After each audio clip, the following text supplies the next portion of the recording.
God and by sending peace and blessings upon all of his noble prophets and messengers. I'd like to welcome all of you here tonight for coming out to this debate. It really does take a brave person to come out to a function like this, where one's faith and religion will be put into question. So I hope we all have an interesting and exciting evening. My name is Shuaib Ali, and my job as the MC tonight is to ensure that this program can be run in a dignified and civilized manner. In truth, things may be said about one's religion which one may not like, but I'd like to ask all of you in this respect to be patient. Save all your questions for the question period towards the end of the program. For anyone that gets too carried away will be carried away. In a public debate like this, many of us have probably come with our own opinions tonight. However, to really understand the issue, it is necessary to also understand the arguments of one who disagrees. In doing this, one should not come with a closed mind. One should not come here regarding their own opinion as being the only right one, and the opinions of others naturally wrong. It may be that another's opinion is correct and one's own is in error. So instead, one should listen with an open mind. We should all try to separate fact from opinion and weed out substance from rhetoric. I hope that apart from learning much tonight, we will all be able to sharpen our critical thinking skills. Our two speakers here tonight are Reverend Cliff Foward and Shabir Ali. Mr. Foward is a non-denominational Christian. He has been a student of the Bible for over 40 years. He has delivered numerous lectures on the Bible and recently lectured in Atlanta, Georgia. Mr. Foward has traveled and taught the Bible in various parts of the world, including the following countries: Thailand, Singapore, Malaysia, Ecuador, USA, and England. Mr. Foward has also lectured on Bible topics at a number of Bible conferences. Ladies and gentlemen, we could not find a more qualified man to share this debating platform tonight. Mr. Foward has traveled all the way from Vancouver to participate this weekend of exciting dialogue and debate. Mr. Shabir Ali is a student of Islam, a student of comparative religion, and a student of the Bible. He travels widely to lecture and debate on topics of interest to Muslims and Christians, and is an author of numerous booklets on topics of comparative religion. Mr. Ali has successfully debated holders of high office and learning in the Christian faith from here to England. Mr. Ali speaks on radio in the Toronto area and in Winnipeg, and can also be heard worldwide on the IANA radio net. Before we start with the opening presentations, I'd like to remind all of you that food and drinks is not allowed in the auditorium, so please refrain from bringing it in here. We shall now begin with the opening presentations. Each speaker will have 20 minutes. I shall receive reminders when he has 5 minutes left and 1 minute left. Our first speaker is Mr. Shabir Ali. So many of you came here tonight hoping that I would say that Paul did invent Christianity. And I'd like to first surprise you by admitting that I will not say that tonight. I will not say that Paul invented Christianity. However, what I will say is that from my humble study of Christianity and Islam and the relationship between the two religions, that it would seem as though Christianity and Islam would have been essentially the same religion. Essentially. Except for the different theologies that were introduced by St. Paul. Christianity, as taught by Jesus on whom be peace, is essentially Islam. In that sense, a Muslim should affirm that Christianity is true. In the sense that Christianity means, however, that religion which is a combination of the teachings of Jesus and the teachings of St. Paul, the Muslim would say that Christianity is true to the extent that it agrees with Islam, and not true to the extent that it disagrees with Islam. The disagreement between Christianity and Islam is not on the teachings that Jesus left behind, but on the teachings that St. Paul has introduced.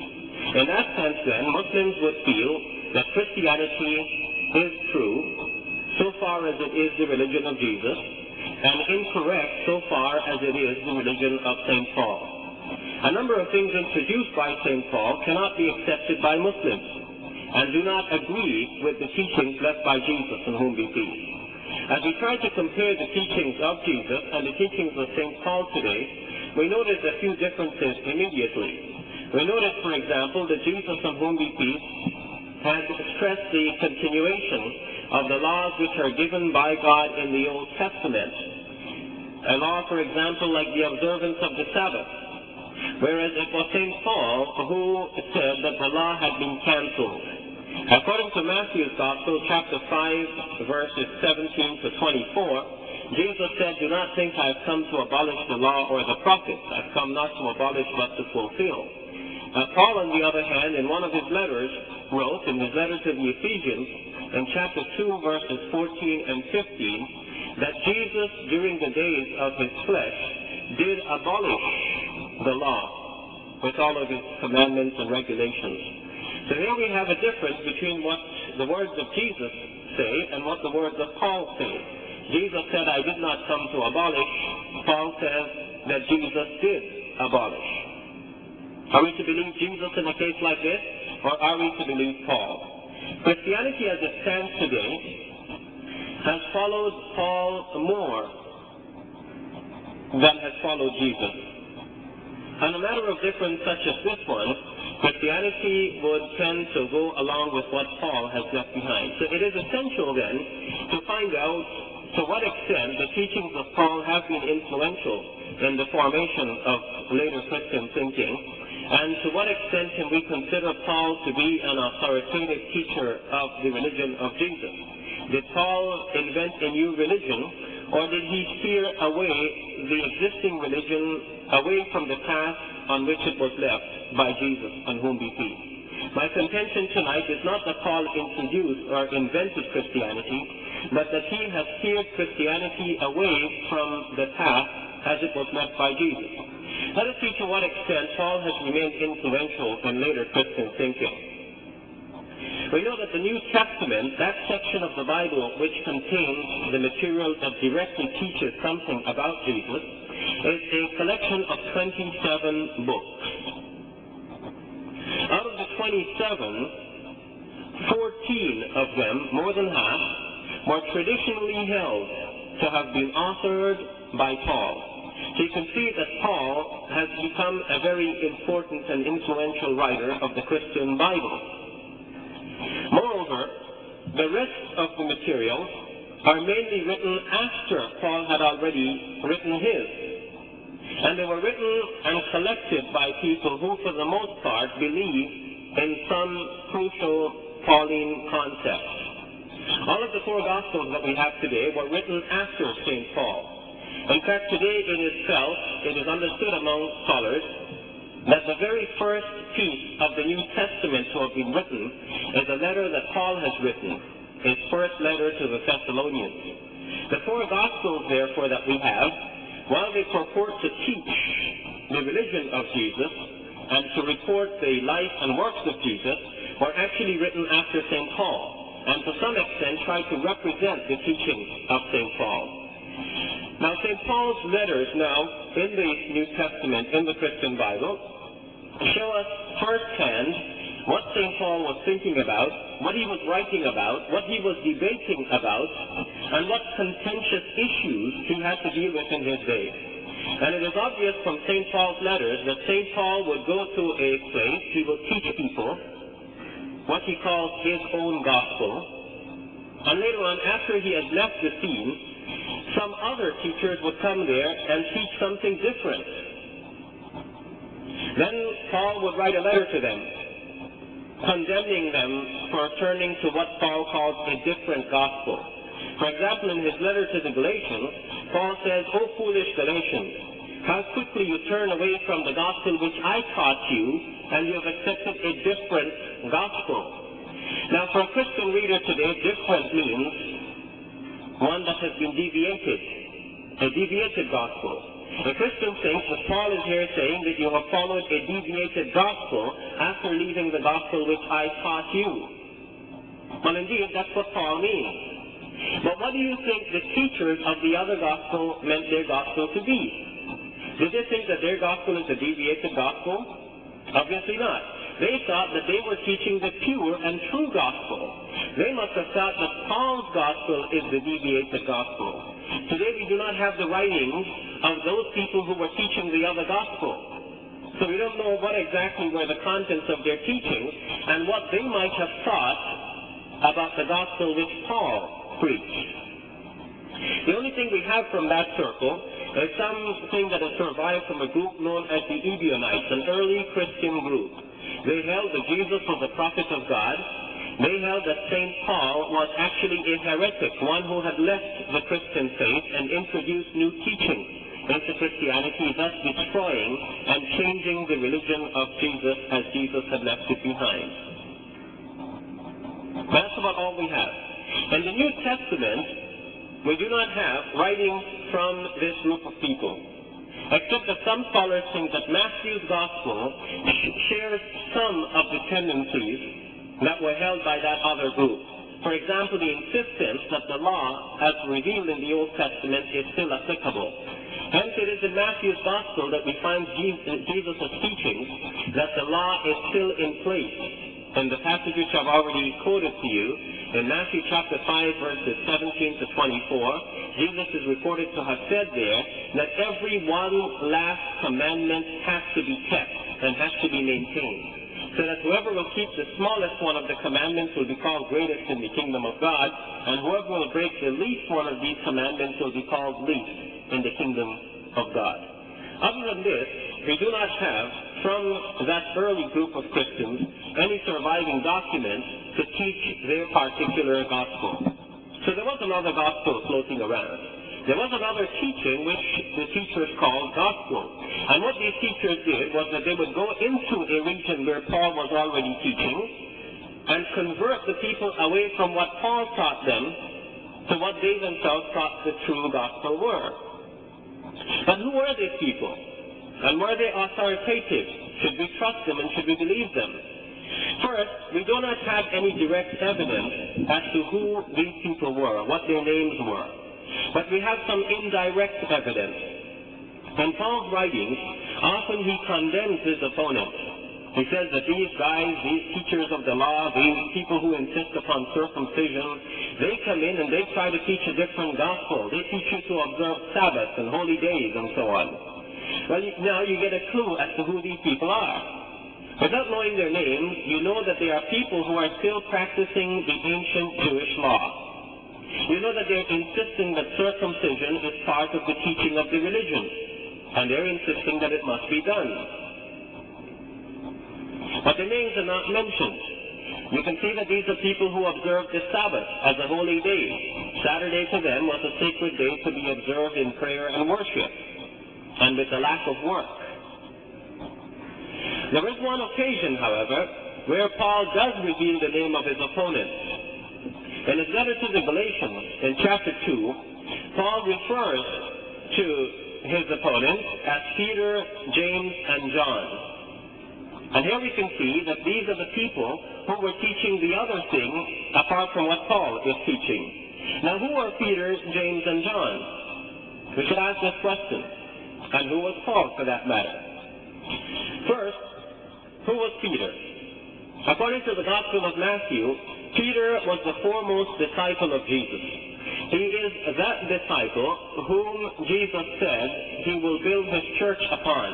In fact, Peter is not his real name, but Jesus called him Peter. His name is actually Simon. And Jesus called him Peter, which means rock. And Jesus said, "You are the rock on which I will build my church." So Peter is the main guy. He is the foundation. If you want to find out what the religion of Jesus is, you go to Peter. Who was James?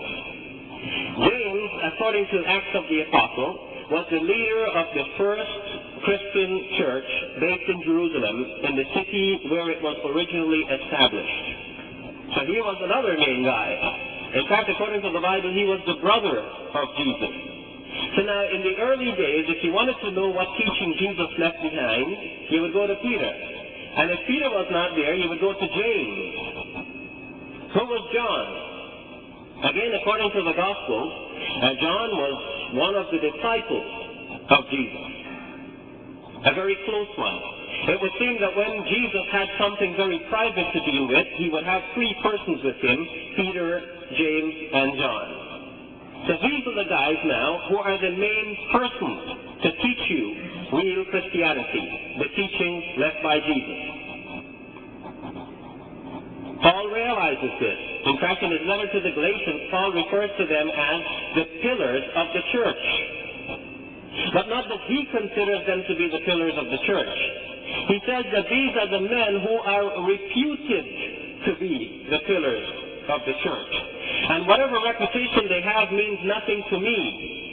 God does not show any discrimination, so it doesn't matter to me what they once were. As if he doesn't consider them to have that position anymore.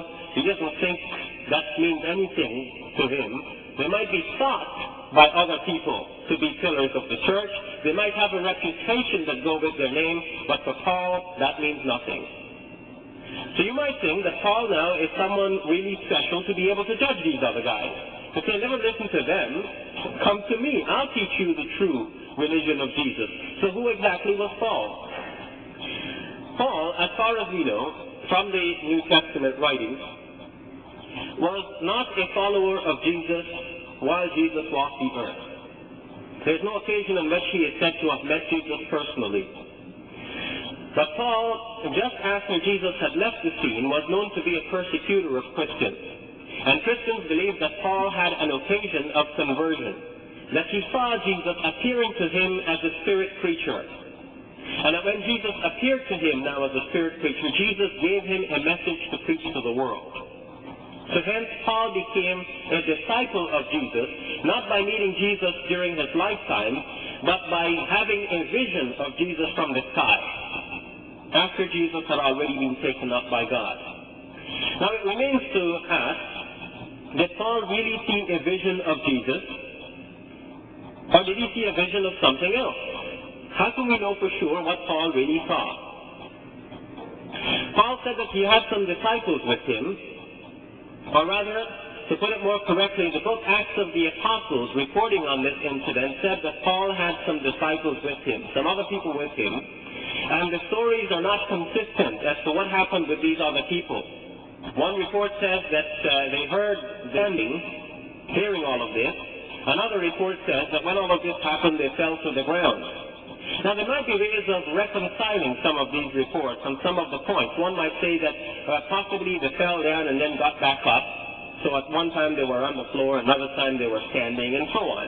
But these are just attempts to reconcile what is already disparate, on the assumption that they must all be correct, and if we assume that all the reports are correct, then we reconcile them this way. So then, we have to ask then, did Paul really see Jesus? Who are the witnesses to Paul? Where are these men now? What are the names of these persons who can tell us that, yeah, we were there with Paul, and we know that he had this vision of Jesus? We are told that after Paul saw this vision, he went into Damascus, and he met a man named Ananias. Ananias had been visited by Jesus also. Jesus also appeared to Ananias and told him that Paul is coming to you. I've already appointed Paul as a disciple of mine to take my teaching forward. But who is this man Ananias? Today we don't know him, and we don't have any writings from him. We don't have anything from him that can testify that, yes, Jesus appeared to me and told me that Paul is a genuine teacher of his teaching. In the end, we do not have proper testimony to show that Paul was a real disciple of Jesus. What do we have instead? Instead, we have the writings of Paul. We have the writings of the rest of the New Testament. And we can see that as we reconstruct the teachings of Jesus, that the teachings of Jesus are different than the teachings of Paul. It was Paul who introduced the idea that Jesus is the Son of God. According to Acts of the Apostles, when Paul was converted to Christianity, he went into the temple and immediately started to preach that Jesus Christ was the Son of God. Acts chapter 9, verse 20. Prior to that time, we can see the teachings of the disciples were other than this. They went about preaching not that Jesus Christ was the Son of God, but that Jesus was the Messiah, the very thing which Muslims today believe. According to Acts chapter 5, in the closing verse, the disciples did not stop preaching door to door that Jesus was the Messiah. And suddenly along comes Paul, and what does he teach? That Jesus Christ is the Son of God. The Gospels were written after Paul, and the Gospels try to represent the same teaching, as though Jesus was the Son of God, as though Jesus already had claimed to be the Son of God. Why? Because they're trying to toe the same company line. That is what Paul had already said. That's what the writers of the Gospels now want to portray. But as the writers of the Gospels and as the writer of Acts of the Apostles try to recreate history, to modify history, to represent things differently than they actually were, we can see a few facts falling through the cracks and crevices. Occasionally they make a slip, and we can see where the writings have shown us over time that they are developing to try and represent the same teachings which Paul has left behind. Let me give you a simple example of what happens when we compare the writings in a careful and meticulous manner. We can see that in Paul's writings, Paul is teaching people that you don't have to follow the Old Testament law anymore. You don't have to keep the Sabbath, you don't have to circumcise your children, and so forth. When he came to Jerusalem, where James was the head of the church, James challenged him to prove that he wasn't teaching these things. Of course, James didn't have a collection of Paul's letters at the time, otherwise he could have said, here it is in your letter, you did teach these things. The letters were collected later. But James gave him the benefit of the doubt and said, okay, prove to us that you weren't teaching these things. Come to the temple and perform the sacrifices in the temple, and that will prove that you weren't teaching these things. According to Acts of the Apostles in the Bible, Paul went ahead and performed the sacrifices, as if to prove that he were not teaching the things which James had heard that he was teaching. But from his letters we can see that he taught the very same things. The Harper's Bible Commentary, for example, commenting on this situation, says plainly that, in fact, Paul was teaching the very same things as we can tell from his letters, especially his letter to the Galatians. If we take all of these writings together, it makes Paul appear to be teaching one thing in his letters and pretending another thing when he comes to Jerusalem. I don't think that Paul was so insincere. But you can see that as the writers were recreating history, they left a few facts falling through the cracks. When we examine these facts, we see that Paul did not invent Christianity, but he changed Christianity away from the teachings as Jesus had left them, and he took Christianity away from what Muslims would believe to be the right path, the path leading to the religion known today as the religion of Islam, the true faith which God has revealed one final time for all of humankind. Assalamu alaikum.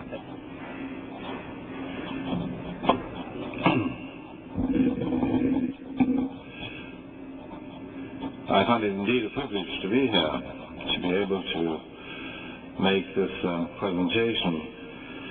And later on, I'd certainly like to reply to some of the things that Shabir has brought up. But in the first place, I think we have to be very clear, and I think Shabir also mentioned this, that we should be very clear as to what Christianity is. Christianity is a development, a continuation of the promises that God made right back in the Garden of Eden. And it's the logical fulfillment of those promises. The very first promise that God made was that there would be a seed, and this seed would crush the head of the serpent, but be bruised itself. Later on, that seed is identified through Abraham, and I know that there's a difference here of opinion, certainly a difference in the indication of whether that's the seed of Abraham that was to continue that line. Was it Isaac or was it Ishmael? The Hebrew scriptures are very clear that it was Isaac who was chosen, that through him and his descendants there would be a seed that would come, and through his seed all the families of the earth would be blessed. It's a continuation of the promise that was given in the Garden of Eden. There would be a seed that itself would be bruised in the heel, in other words, not a mortal wound, as it were, but eventually, at some time, this seed would crush the serpent in the head. Now the Bible identifies that serpent, and also Jesus himself states that original serpent is Satan. But he is the one who's actually, he is called by Paul, and also indicated by Jesus, they agree on this point, that he is the ruler of the world. Now some people find it very strange. By the ruler of the world, we mean the whole system. This wicked system, which we see, is actually under the rulership, control, the influence of Satan. So Jesus speaks of him as the ruler of the world. Paul speaks of him as the God of this world. And when Jesus is led away to be tempted in the wilderness, Satan says to him, if you worship me, I will give you all these kingdoms of the world, because they've all been given to me. Jesus doesn't deny that. He doesn't deny that the kingdoms are Satan's, but he refuses to worship him, of course. And he quotes from the Old Testament. It is written, you must worship the Lord your God. Him alone, to him alone must you render sacred service. He uses two words there. Proskuneo, which means to do homage, to bow down. Latreo, which means to worship. That word is only used in reference to God. So Jesus doesn't deny that Satan is indeed the God of this world. However, the Bible is very clear that when Jesus came into the world and died, and we discussed yesterday whether he was resurrected or not, and I certainly think he was resurrected because all of Christianity hangs upon this. As Paul said, if he was not resurrected, then all those who fell asleep in death have perished. That's a very large number of people. Millions of people have fallen asleep in death, according as historically we know this. And they perished, according to Paul, if Jesus wasn't resurrected. Now, the teachings of Paul and the teaching of Jesus and the teaching of the apostles are absolutely united on this point, on all these points.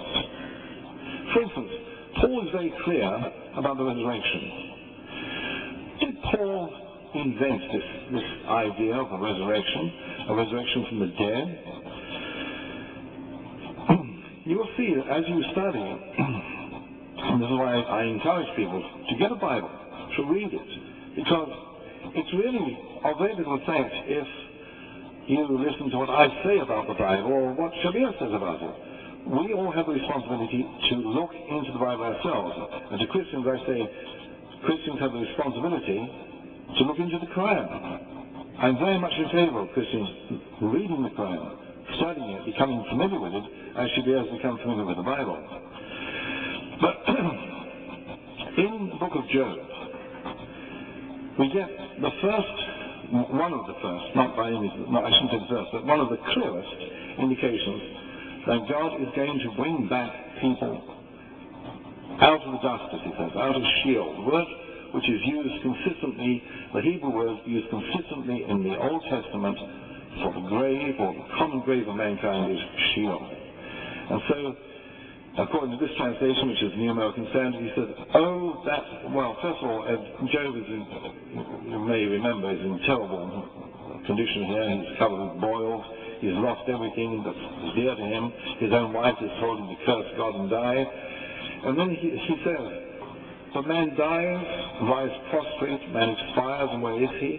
As water evaporates from the sea and a river becomes parched and dried up, so man lies down and does not rise until the heavens be no more.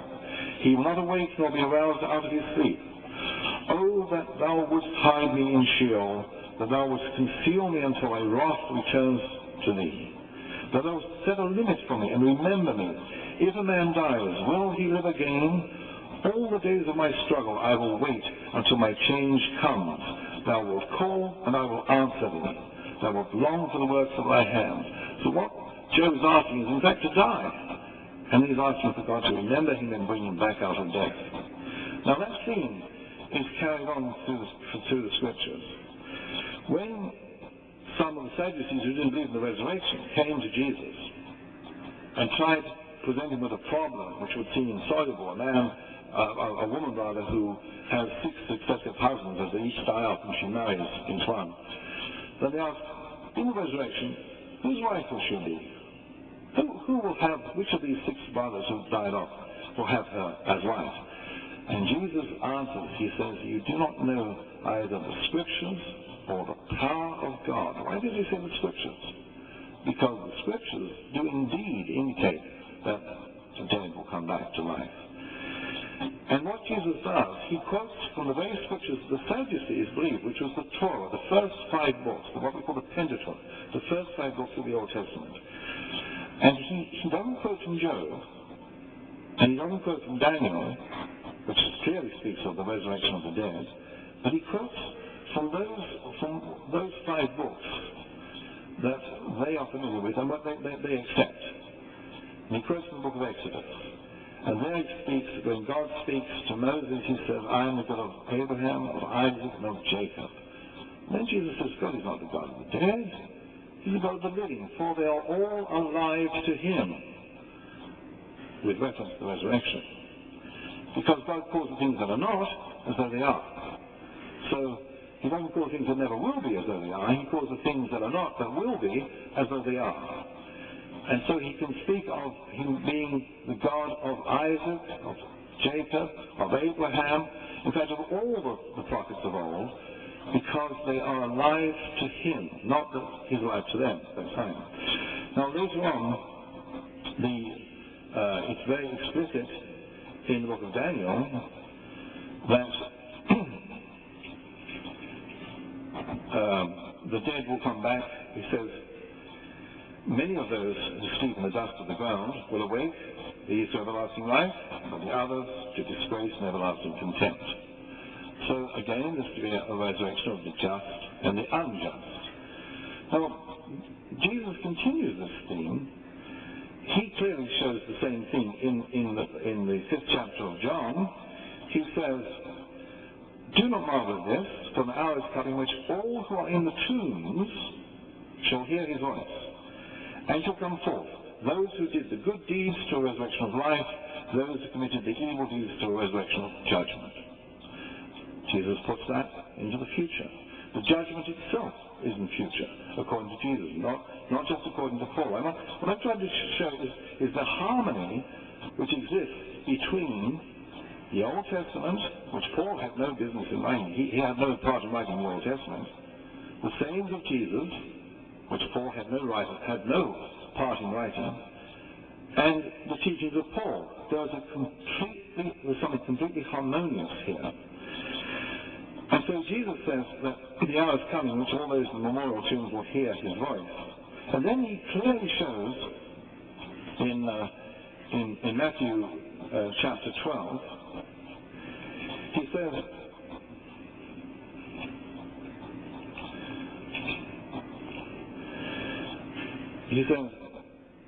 the men of Nineveh shall stand up with this generation at the judgment, and shall condemn it because they repented at the preaching of Jonah, and behold, something greater than Jonah is here.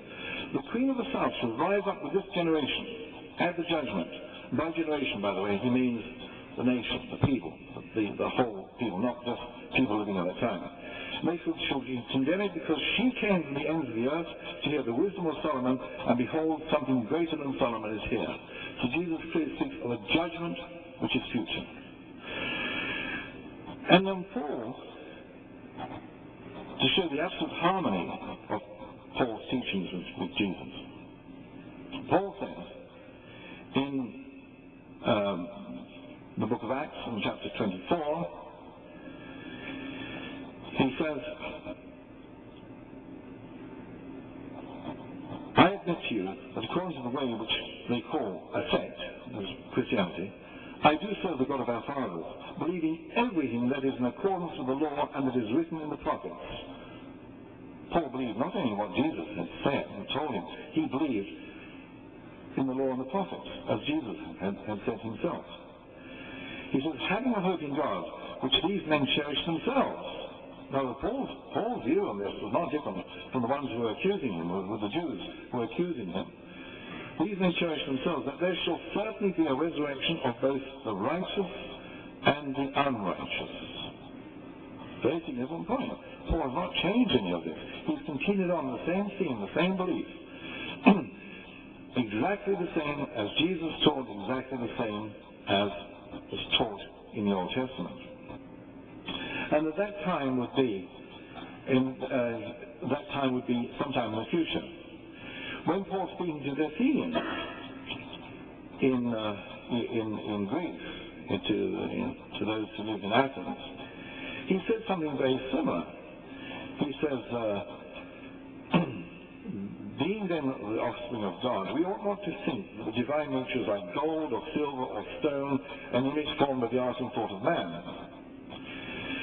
Therefore, having overlooked the times of ignorance, God is now declaring to men that all everywhere should repent, because he has fixed a day in which he will judge the world in righteousness through a man whom he has appointed, having furnished proof to all men by raising him from the dead.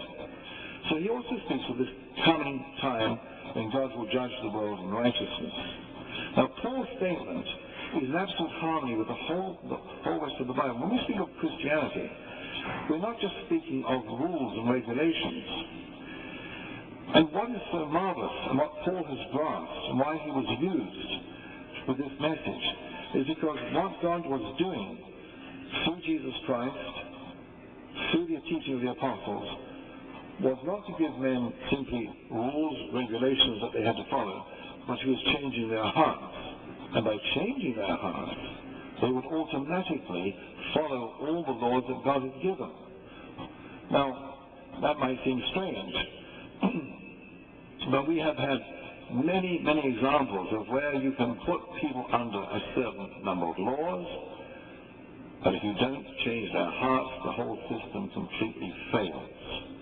You either have to have the strictest dictatorship that controls every aspect of their lives, so they cannot get up or sit down or do anything without control, or you have to change their hearts. In the old system under the law, everything was fixed according to the law. Jesus anticipated the time when that would change. Not just Paul, it was Jesus who anticipated that time. And he clearly does so in Mark chapter 7, when he says,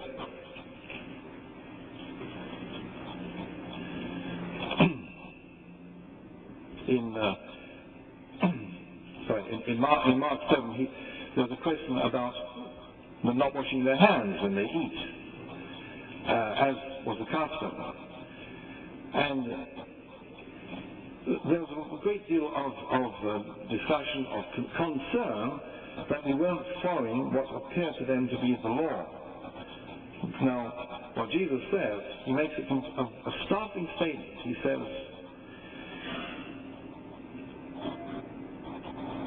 now when he had entered the house away from the crowd, his disciples began to question him respecting the illustration. He had given them the illustration. So he said to them, are you also without perception like them?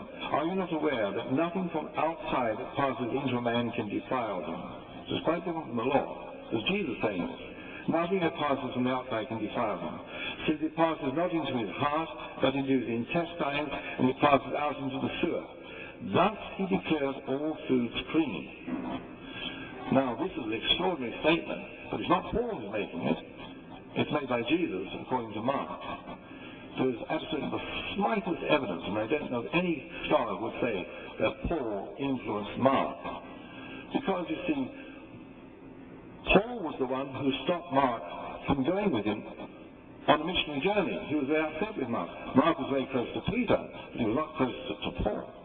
So the idea that Paul somehow influenced Mark in the writing of this is totally absurd. It's impossible. The same with John. There's no indication that Paul influenced the Gospel of John. And yet, it's in the Gospel of John we hear that where Jesus speaks to a Samaritan woman and says to her, or she says to him, according to John's Gospel, she says, this is in John chapter 4, and she says, according to John's report of it, the woman said to him, Sir, I perceive you are a prophet. This is a Samaritan woman speaking to Jesus. Our forefathers worshipped in this mountain, but you people, that's you Jews, say that in Jerusalem is the place where persons ought to worship. That's true. that was according to the law. Jews had to worship in Jerusalem. What does Jesus say? Not Paul, Jesus. What does he say to him? Jesus said to her, "Believe me, woman, the hour is coming when neither in this mountain nor in Jerusalem will you people worship the Father. You worship what you do not know. We worship what we know, because salvation originates with the Jews. Nevertheless, the hour is coming, and is now, when those true worshippers will worship the Father with spirit and truth." Completely disregarding the whole tradition, like even the law, that they would worship in Jerusalem. Jesus is clearly instigating something new and marvelous. Here we'll get to speak for 10 minutes each. First up is Mr. Shabiali. John's Gospel and Mark's Gospel could not have been influenced by the teachings of Paul. In fact, they could have been, and they have been. In one of Paul's writings, in the closing part of his letter, he said that everyone has left me and only Mark is with me. Mark then, according to Paul's own admission, is a very close follower and disciple of Paul. Was Mark writing under instructions from Peter? This is what had been claimed traditionally by some of the ancient church fathers. However, that claim today is not sustained under the scholarly investigations. What has been found today is that Mark could not have been a follower of Peter and could not have written under the instructions of Peter. In fact, Mark's Gospel is very much what is called a Pauline Gospel. One of the sure signs of this is that in the Gospel according to Mark, repeatedly the original disciples of Jesus appear to be idiots. And there's a reason for this. You see, once people have started to accept Paul as the true teacher of Christianity, then what do you say about Peter, the rock that Jesus said he was going to build his church upon? If Paul teaches one thing and Peter teaches the opposite thing, and you choose Paul, then you have to think that Peter is wrong. And you have to now deal with the fact that Peter lived with Jesus, walked with Jesus, and must have heard his teachings firsthand. So what do you think? You think that Paul is true and Peter is an idiot. Peter didn't understand the teachings of Jesus. Sure, he lived and walked with Jesus, but he didn't have a clue what Jesus was really talking about. What do you say about James? You say that James didn't believe. Sure, he was Jesus' brother, but he didn't believe in what Jesus was all about. He's another guy who was so naive. He didn't understand Jesus' teachings. What do you say about John? Similar thing. So now, when you read the Gospel according to Mark, that is exactly what you find. You find that the disciples of Jesus appear to be idiots. Jesus would be saying one thing and they understand another. Jesus would perform a miracle and they wouldn't understand what this is all about. Jesus just finished feeding 5,000 people with just 5 loaves of bread and a few fish. Then the next time, just a couple of chapters later, he's ready to feed another bunch of people with just a handful of food. The disciples are asking, "But teacher, where are you going to get food to feed all of these people?" As if they weren't even there the first time. You see, if they were there the first time, and they saw, here you have 5,000 people, and Jesus is able to feed all of them with just 5 loaves and a few fish. He would break the bread, but while he's dividing up the bread to feed them, the bread kept multiplying. They must have seen that the first time. Now the second time around, they don't have to worry. When they see a large group of people, they have to say to others, "Don't worry, our teacher is here. This is the greatest guy in the world. He can feed another 5,000 with just 5 loaves." But that's not what they do. They come up to Jesus and say, "Teacher, what are we going to do? There's all these people. How are we going to find food to feed all of these people?" As if they weren't there the first time, as though they are so naive, they never seem to understand the teachings of Jesus properly. So that's the picture of the disciples that is painted in Mark's Gospel, and that's a sure sign that this Gospel is a Pauline Gospel. It was written by someone who is following the Pauline school, one who thinks that Paul is great, the disciples are worthless. Paul had a conflict with Peter, and you have to now change your mind about having both of them. You cannot have both Peter and Paul. You have to choose either Paul or Peter, and this is the difficulty. So some people chose Paul, and they considered the disciples to be worthless. Mark's Gospel is like that. The Gospel according to John was long thought to be written by the same John whose name we've already mentioned, one of the close followers of Jesus. However, modern investigations have shown that this Gospel could not have been written by the same John whom we already spoke about. Sure, some of the early scholars said John, son of Zebedee, the disciple of Jesus, wrote this Gospel. But this Gospel also shows Pauline traits. For example, this Gospel represents the brothers of Jesus as disbelievers, that they didn't believe in Jesus.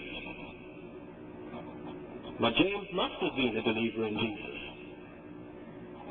How did he emerge to be the leader of the Christian church in Jerusalem if he were not already a believer of Jesus and known to be a true follower of his?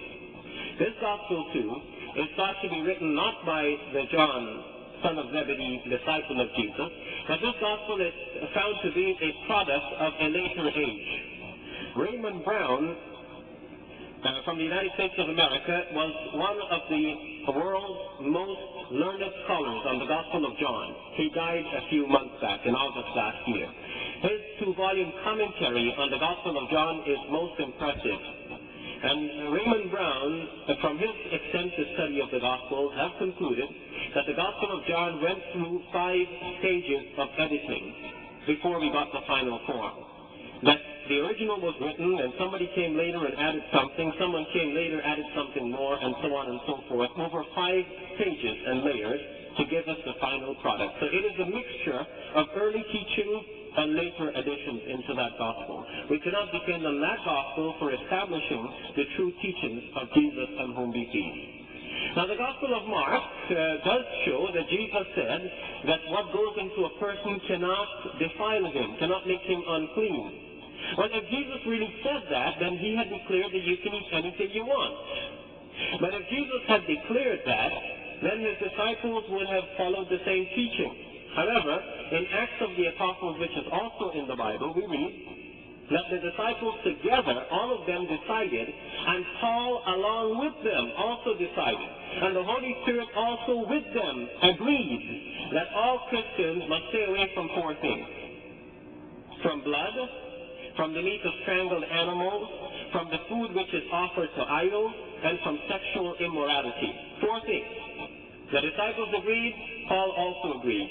The Holy Spirit also agreed with them. If Jesus had declared all foods clean, if Jesus had said that now you Christians can eat anything, then what's the Holy Spirit doing here agreeing with the disciples? And why is Paul also agreeing that you have to stay away from the 4 things? Now today every Christian will say, yeah, the number 4 thing, sexual immorality, yes, that's bad, we have to stay away from that. But what about the other 3? You cannot eat blood. That's something that's considered to be haram, prohibited also in Islam. You cannot eat the meat of strangled animals, considered haram and prohibited also by Muslims. You cannot eat the meat sacrificed to idols, also considered to be prohibited for consumption by Muslims. You see, if we understand the original Christianity, we see that that really was Islam. But it's not followed today because people have in the backs of their mind the same things which Paul said. Paul said you can eat all foods. In his letter to the Romans, chapter 14, verse 20, he declared that all foods are clean. This is why, when Mark was writing his gospel, he put into the mouth of Jesus that Jesus had already said the same thing. Because if Paul is true, and he said that all foods are clean, then Jesus must have already said the same thing before him. That is why the Gospel of Mark is writing that. But we can see that Jesus could not have said that, otherwise his disciples would have known it, and if they had forgotten, surely the Holy Spirit would have remembered, and if he also had forgotten, why did Paul agree with them that you have to stay away from the 4 things? You see, ladies and gentlemen, as we reconstruct and as we try to find what was the true religion left by Jesus, we see that the true Christianity is in fact the religion of Islam. The New Jerome Biblical Commentary makes a comment on Matthew chapter 5, saying that the emphasis on following the laws that were given by God in the Old Testament were followed by the early Christians known as the Ebionites. And that form of religion survives today in the religion known as Islam. You'll find that comment in the New Jerome Biblical Commentary on Matthew chapter 5. So what we find then is that The emphasis on the law, which was there, left by Jesus and whom he teached, followed by his disciples after him, that was the true emphasis. That was the true religion. And that is the religion which Muslims today follow. Paul, on the other hand, taught that you do not need to follow the law because Jesus died for your sins. You may follow the law if you want to, but you don't have to, because Jesus, by dying on the cross, has nailed the law to the cross. The law with all its commandments and regulations. Paul taught that Jesus had abolished the law. As we see this distinctive Pauline teaching today, we see that Christians are following this, but they have, in so following, neglected the original teaching which was left by Jesus and which was followed by the true followers of Jesus, people like Peter and James and other disciples of Jesus. And we say that these people were Muslims, and we pray to God that he will unite them and us in the paradise that he has created for his righteous servants. Thank you. 10 minutes, Mr. Powers, first rebuttal. Very clear that I'm not here either to support or defend the so-called scholars who theorize on various things and are often contradicted by other equally eminent scholars. This is to set something on shifting sand. My purpose is to explain what is actually in the scriptures.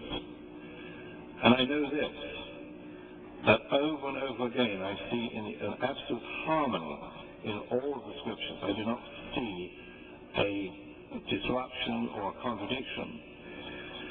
But what happens, I think what often happens, perhaps with the Muslim community, it also happens with many Christians, that a particular text is picked out, sometimes out of context, and the whole doctrine is based on this. Certainly Jesus, what Mark's commentary, is Mark who makes the commentary, thus he declared all foods clean. That was after Jesus had died, and as Paul says, he had not destroyed the law, but abolished it. Now, when Jesus speaks of the law in Matthew chapter 5, and this was quoted by Shabir, he uses a certain word for destroy, and the word is destroy, not abolish. He says, unfortunately, some Bible translations don't make it very clear. They don't make a very clear distinction in the two words that are used. But in Matthew chapter 5, he says in verse 17, do not think that I came to destroy the law or the prophets. I came not to destroy but to fulfill. The word that is used there is katalusai, to destroy, to throw down, he says, I came not to katalusai but to fulfill. Now when Paul discusses this, he uses a different word. He doesn't say that Jesus came to destroy them, that he destroyed the law. He uses quite a different word. And he says, in fact,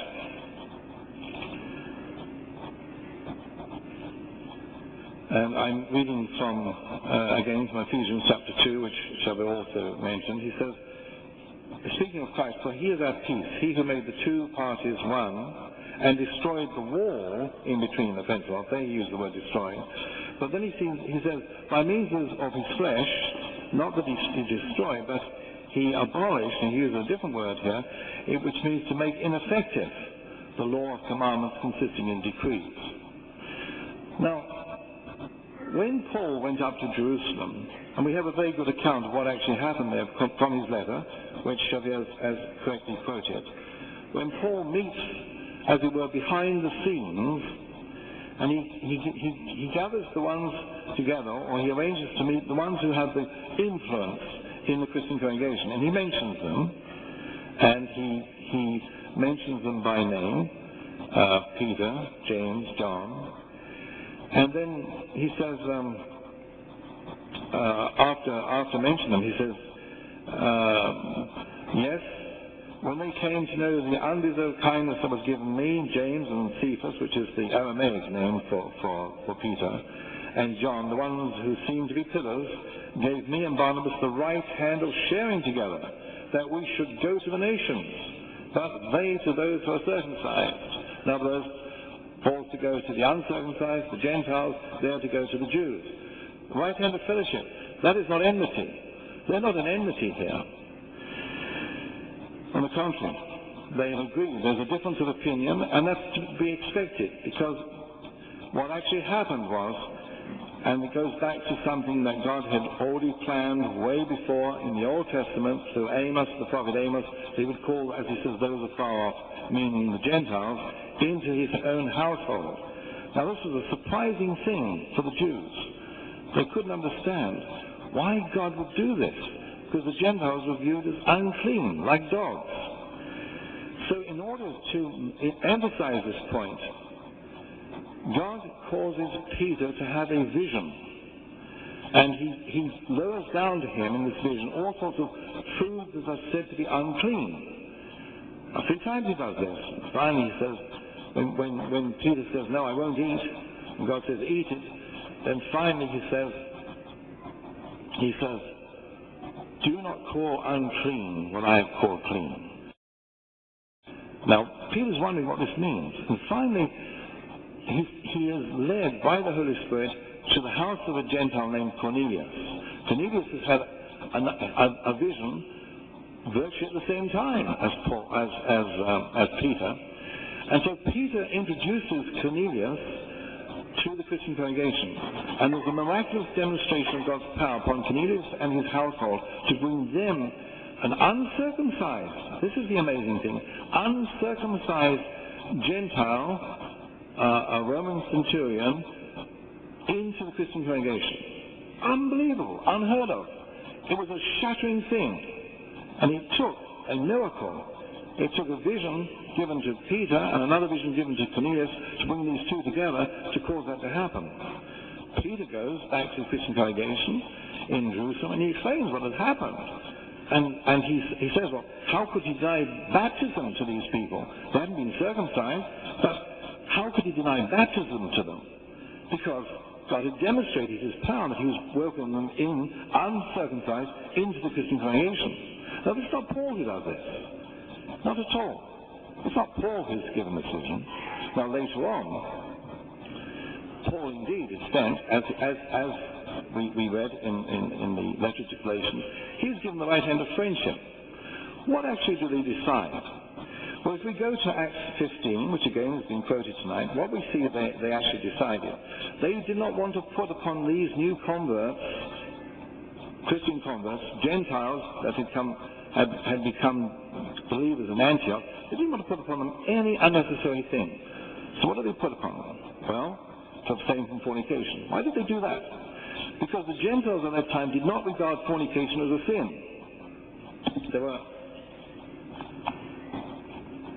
There were temple prostitutes at that time. It was considered perfectly all right to commit fornication, but not adultery. So they don't mention adultery. What else? Well, did they mention stealing? No. The Gentiles realized that stealing was wrong, so they didn't mention it. They don't mention murder. What do they mention? The necessary things that the Gentiles at the time would not have known about. And what were they? Well, to abstain from blood. Why that? Well, the abstaining from blood did not originate with the Mosaic law. It originated back before the Mosaic law with Noah, which God had told Noah that he must not eat blood, the meat with the blood in it, because that was his life, his soul, as it were. So that's a Noachian prohibition. The matter of eating meat sacrificed to idols, this was not a question of the Levitical law. The problem was that by doing this, it would seem that they were participating in pagan worship. So it's very clear that in this case, they would prohibit that. So the 4 things that you mentioned, fornication, which they had to be told about because they didn't realize that fornication was wrong, after all they were Gentiles.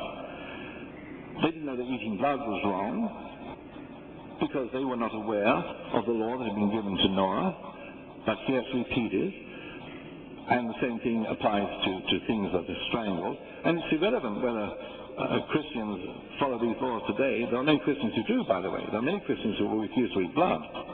But what we're trying to determine here, did Paul introduce something new? Not at all. They had agreed. The whole congregation at Jerusalem had agreed with Paul on this matter. Now, are we to believe that Paul had such influence in just a few days, possibly, or the week at the most, that he was able to change the whole congregation at Jerusalem? Because who is the one who actually gets up and supports Paul? It's James. James is the one who gets up. Peter gets up in this congregation. It's a general meeting. And they both support Paul. Paul has actually had their support before. He's had the right hand of fellowship before this, before even the meeting begins. So there is no indication whatsoever that we have warring parties here. As a matter of fact, as far as Mark is concerned, and incidentally in Timothy, it's not Mark who stays with Paul. It's Luke. Paul asked Mark to come to him, but it's Luke that stayed with him. But also Peter, and it's First Peter, not the one that Shabir would say is spurious, but in First Peter, Peter says at the end of chapter 5, he says, "She who is chosen in Babylon, a chosen one like you, sends you her greetings, and so does Mark, my son." Peter calls Mark his son. So I do not see that there's any animosity between Mark and Peter, in spite of what these so-called scholars might say. Each speaker will have 5 minutes each. A slight confusion in the manner in which he presents his ideas. On the one hand, he quotes passages that would support the idea that the law is abolished.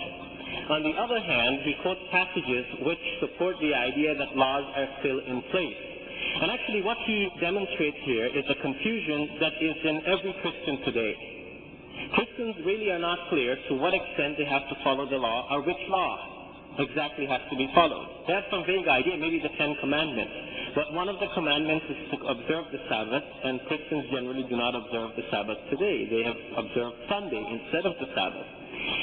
You see, the 4 laws which we talked about, for example, you cannot eat blood. How many Christians follow that today? I mean, when you go to McDonald's to eat your burger, do you find out how this meat was prepared? If you're having a chicken burger, do you make sure that the chicken wasn't killed by electric shock so that the blood is still not in there to make sure that you cannot eat blood? This is what the Bible gives as a law. My point was not that the rest of the people agreed with Paul. My point was that Paul had to agree with the important guys in Christianity. He had to agree with Peter and James and John and the others, because they were saying that, look, this is the law.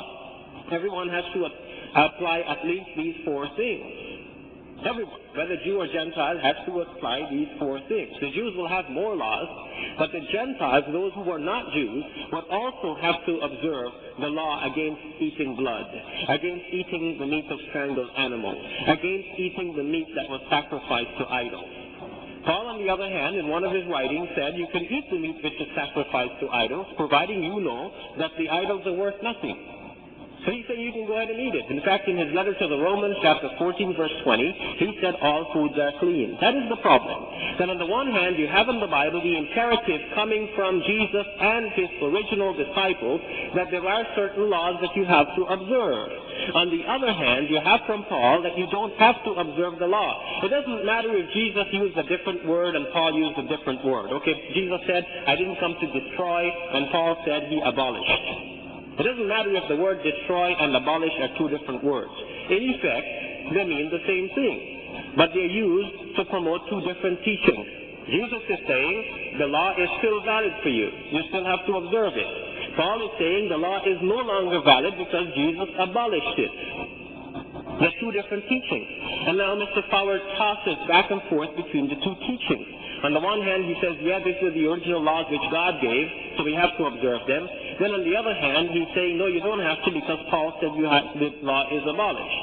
On the one hand, he's saying, okay, you don't really have to abolish the law. You don't have to really keep the law for your salvation, but Christians will keep the law anyhow. But then we should see Christians really keeping the law. We should see Christians walking into McDonald's and saying, well, I can't eat anything from you unless I find out if your meat has any blood in it. How did you kill these animals? But we don't see Christians doing that. We see Muslims doing that. So Muslims are still following the instructions that were left by Jesus, on whom be peace, and left by his earliest disciples, a person like Peter. Now, Mr. Forward quotes an incident to show that Peter also understood that the law is abolished. Well then, if Peter understood that all foods are clean and you don't have to follow the old law anymore, then how did Peter, 5 chapters later, agree that you have to stay away from the 4 things, which includes the blood, the meat of strangled animals, the meat sacrificed to idols? It means the blood is unclean. So how could Peter have already concluded that blood is clean if he will later on say that blood is unclean? The incident quoted by Mr. Forward actually was quoted by him to support the conclusion that Peter thinks that now all foods are clean. God showed me that all foods are clean. But on the other hand, if Peter had really made that conclusion, he couldn't sit in the council and decide something contrary to that and then have the Holy Spirit also agree with him. And then have Paul also agree with him. You see, there's a confusion there. The only resolution to that confusion is to understand that Paul taught one thing, Jesus and his disciples taught the other thing. Jesus and his disciples are true, they stay, and Paul goes.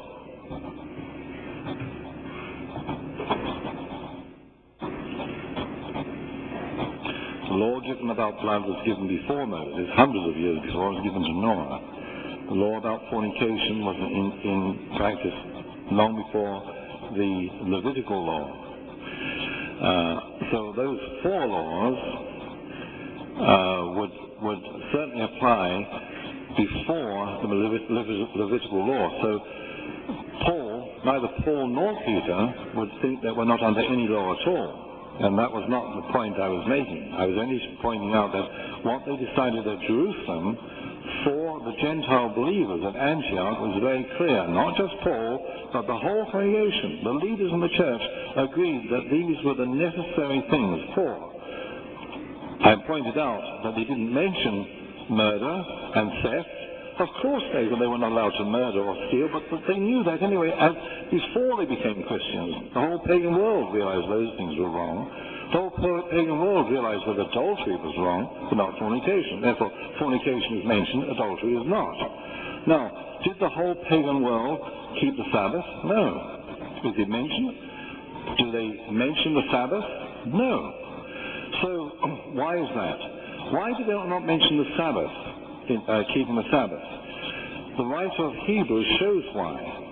And scholars do not believe, by the way, and whatever that's worth, but scholars today do not believe that Paul wrote Hebrews. Might have been under the influence of Paul, very possibly. But what is said in Hebrews is that when a Christian, when one accepts Christ, we enter into his rest. The rest becomes far more than a single day. This is why the Sabbath is never actually mentioned in the New Testament, apart from the time of Jesus, as being necessary to be kept as a single day. That's why Paul says one man keeps one day as equal, another one takes one especially. The point which Paul is making, and it's a correct point, and Jesus also shows the same thing. It's not what goes into a person that defiles them, with of course there are exceptions, and the Bible shows these exceptions. Blood is one. That is true. Blood is a defilement. It's not so much a defilement, it is a prohibition which God has made and kept. Well, fornication is also a defilement. So those things are not put aside outside the law. What Paul shows, and is in complete agreement with all the other apostles, is that we are under the new law of love, a far greater law than had ever been emphasized before in the Old Testament. It is there, but the emphasis is given by Jesus, through Jesus' own words, through the words of his apostles, and through Paul, who emphasizes that this new commandment now, love, is the most important thing. John says the same thing. In fact, according to John's letter, he says, he has Jesus speaking of a new commandment, in the gospel also, but in the letter, a new commandment, which is that Christians must love one another as Jesus the Christ loved us. that's a new commandment. It's not a contradiction. It's a further step towards maturity, towards what we call Christian maturity. These things are not contradicted by Paul, and these are the important things. The idea of what to eat, what not to eat, these have a certain importance up to a time. Now, it's not, when we say that, or what Paul says that he abolished the law, the abolishment was in the sense that Christ fulfilled the law. So what that agrees with Jesus. He says, do not think I came to destroy the law, I came to fulfill it. And that's exactly what he did. In the same way, if I have a debt, a fine to pay, I can tear up, let's say, a parking ticket and I destroy it. I've completely ignored it. If I pay it, I have fulfilled it and I have abolished it by the fulfillment. That's very different from destroying it. There's a vast difference in the two. To fulfill something is to abolish it by the fulfillment. And the whole Bible agrees with this. It's something, unfortunately, we don't have time to go into this in detail. I'm only touching on the surface of these things. First, for Timothy, about how the law is fulfilled, I find very strange because Jesus' explanation is different than this one. In fact, in the same passage in Matthew chapter 5, Jesus is quoted as having said, I have not come to abolish but to fulfill. Therefore, whoever will keep the smallest one of these commandments and teach others to do the same will be called greatest in the kingdom of heaven. And whoever will break the smallest one of these commandments and teach others to do the same will be called smallest in the kingdom of heaven. So according to Jesus then, his fulfilling the law means that his followers have to keep the smallest commandment. That means all of the commandments are still in place. Paul, on the other hand, taught that the law is abolished. All foods are clean, he wrote, which means you can eat anything. So now, having that on the one hand, and Mr. Foward on the other hand explaining that yes, you cannot eat blood because that was, the pre-Levitical rule, that just simply confirms the point. That the Bible, on the one hand, teaches that you have to observe certain laws, and Paul, on the other hand, teaches that you don't. On the one hand, all Christians are instructed by James, by Peter, by Paul, when they're together, by the Holy Spirit also, that you cannot eat blood, you cannot eat the meat of strangled animals, that you cannot eat the meat which is offered to idols, that you cannot fornicate. So every Christian will say, yes, that's true, you can't fornicate. But what about the other three? If Christians are on the original religion, then they have to worry about also the other three. They have to go into McDonald's and say, hey, look, if your animal died by strangling, I cannot eat that. Do you have anyone that certifies that your animal was slaughtered and the blood drained out? Jews today, in order to make sure that they're following the biblical law, will make sure that they slaughter the animal, the blood drains out. Muslims, in order to follow the law of the Quran, would make sure that they slaughter the animal, the blood drains out. Because blood is haram. It is prohibited. It is prohibited also for Christians according to the Bible. Who said it? The disciples of Jesus, including Paul, while he was with the disciples. Although he said something else in his letters, that is the problem.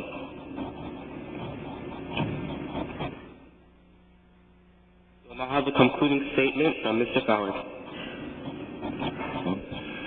And preparing meat is to strain the blood, not perhaps strain every last atom of it, and neither did they do that in biblical times. But I personally would not eat something that had been strangled, where the blood remained in it. As a matter of fact, blood is, in most cases, is quite a valuable product and is strained out of the animal. Now, I may be wrong on this, but I certainly would not eat personally something which has been strangled. However, to get just very briefly on the matter of the law, and there's not nearly enough time to discuss it, because it's a very difficult subject even for Christians. So many Christians who today are very much under the law. I happen to be a Christian who is not under that law. And I think the Bible is very, very clear that I don't have to be. But what I do believe is that when Jesus says that I came to fulfill the law, to fulfill it, I think that he fulfilled it by the fulfillment of the law, he actually put it aside by his own death. Now, it's one thing to be under the Levitical law, and clearly all the disciples of Jesus had to be under that law whilst he was alive. What brought it to an end very clearly from Paul's writing, and also from others, is by his own death he puts it aside, he fulfills it. Now, Paul makes a very good argument that there was a law that was given to Abraham, and it was without condition, a covenant, I should say. 350 years later, God gives a law with conditions, and Paul says, why is the codicil? Why do you add this? Even in human terms we don't do that. And he shows the reason is that we are, through this law, being led, as it were, to Christ. That Christ is the fulfillment, the end of the law. Now this is a difficult subject, and it's unfortunate the way that we've got on that subject, because I find that the whole subject of Paul and Peter, there are so many things on very important things where they absolutely agree on in totality. And this to me is what Christianity is. It is not keeping a set of laws.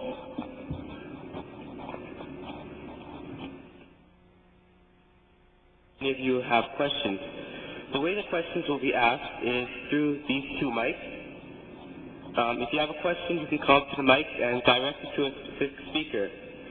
The brothers, if they have questions, they can line up at this mic, and the sisters, if they have questions, they can come to this mic. The said speaker should answer in 2 minutes maximum, and the other speaker can choose to comment in 1 minute. Does anyone have questions? Clear that John and Mark has a tendency to follow the Pauline way. What about the other Gospels? Does it point toward what Jesus taught, and is that in consistency with what Jesus taught? Okay, the answer is that all of the Gospels show a tendency to line up with Paul. And the later the Gospel, the more we see much more of that tendency, and sometimes in different ways. But in some sense, much of the New Testament, the greater part of it, it deals with Pauline teachings. They were either written by Paul or students of his or people who were close to him. For example, I've already said that 14 letters out of the 27 books were said to be written by Paul. If they were not written by Paul, which is disputed today, they were written either by Paul or some of his students and followers. So that's 14 out of 27 already. Now you know that there are 4 Gospels. Out of the 4 Gospels, one is said to be written by Paul's friend and physician, Luke. Another one is written by Mark, whom we see also was with Paul at one time. It's pointless to quote 1 Peter and say that Peter calls him my son, because even that first letter of Peter is disputed. It is thought to be written by somebody else other than Peter. So you have Luke, a personal physician of Paul, his friend, writing one gospel. Mark, somebody who was with Paul, writing another gospel. Matthew, following Mark, copying Mark to write his own gospel. So that gospel also has an influence, and we've already mentioned John. Then comes another book, the 5th book in the New Testament is Acts of the Apostles. That's also written by the personal friend and physician of Paul. And on we go.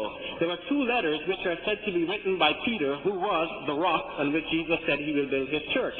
But the second of the 2 is universally agreed to be a later writing, just forged in the name of Peter. The first of the 2 is disputed among scholars. Some say Peter wrote it, some say no, it looks like somebody else other than Peter has written this one also. So you see the preponderance of writings in the New Testament which are said to be written either by Paul or by people who are close to him, his friends, his physicians, and his followers. The question of Matthew. Was Matthew really influenced by Paul?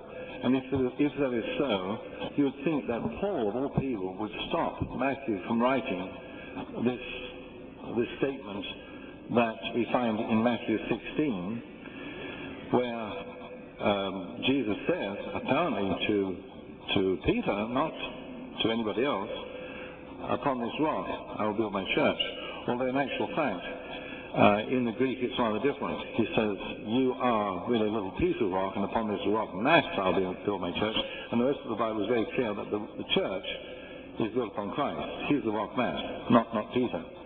But in any case, it would be very strange if Paul had so much influence that this would be here at all. And there are so many things where Peter is, certainly he is used as a spokesman, as a leader in the church, but not as the rock. But it's Peter specifically who, when they ask, they say, well, people are saying who the Son of Man is, who Jesus is, and he says, who do you people say the Son of Man is? And they said, well, some say John the Baptist, others Elijah, some others Jeremiah, one of the prophets. And he said to them, but who do you say that I am? And Simon Peter answered and said, you are the Christ, the Son of the living God. No, it's not. See, this part wasn't quoted tonight. But if we're going to accept this as being authentic, why not the whole statement? Otherwise, if we can sort of take a part out here and say, well, this I'll take as authentic, because that agrees with me. Another part, that's not authentic, I'll push it aside. That doesn't agree. See, as a Christian, I don't do that, and I can't do it.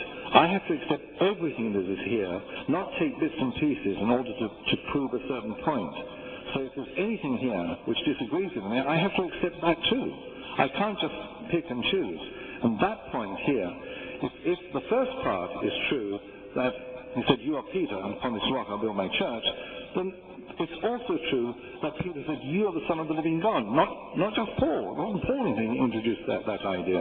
We find this very much in the Gospels. We find when Jesus is before the Sanhedrin, they ask him, are you the Son of God? And he says, yes, I am, according to Mark. So I do not see that any indication at all that this is Paul's influence. It seems that this problem about Jesus being the follower in the law, Jesus said in the Bible, I come to follow in the footsteps of Abraham, his father Abraham. You are saying that this law was given in the Mosaic law. But he said, I come to follow in all the prophets. The law that was given to the prophets, I come to follow in these prophets. The law that you are telling us about, it doesn't coincide with what Jesus is saying here. I come to follow in the footsteps of Father Abraham and the prophets, the laws of the prophets, according to the same verse in Matthew 5. But you accepted part of that law, unknowingly that you accepted that law and following someone else who didn't teach that law. You say you personally doesn't eat strangled animals.